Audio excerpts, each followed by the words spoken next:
ఎంత మాట ఎంత మాట. ఇది క్షేత్ర పరీక్ష గాని క్షత్రియ పరీక్ష కాదే కాకూడదు. ఇది కుల పరీక్ష అందువా. నీ తండ్రి భరద్వాజనుడి జననం ఎట్టిది, అది విముక్తాకరమైన నీ సమూహం ఎట్టిది. మట్టి కొండలో పుట్టింది కదా, నీది ఏ కులము.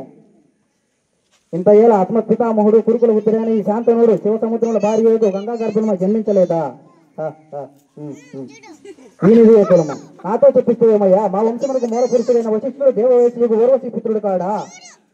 అతడు పంచమ జాతి కన్య అయిన అరుంధతి ఎందు శక్తిని, ఆ శక్తి చండాలని ఎందు పరాశరుడు, ఆ పరాశరుడు వల్లే పల్లె పడుచు అయిన మత్స్యగంధి ఎందు మా తాత వ్యాసుని, ఆ వ్యాసుని విధవరాండైన మా పితామహిన అంబికతో, మా తండ్రి మా పితామహి అయిన అంబాలికతో, మా పిన తండ్రి పాండురాజును, మా ఇంటి దాసితో ధర్మ నిర్మాణజుని మీచే కీర్తించబడుతున్న ఈ విధుల దేవుణ్ణి కనలేదా.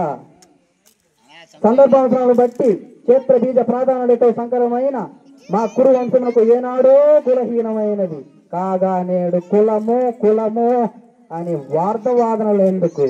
Any doubts?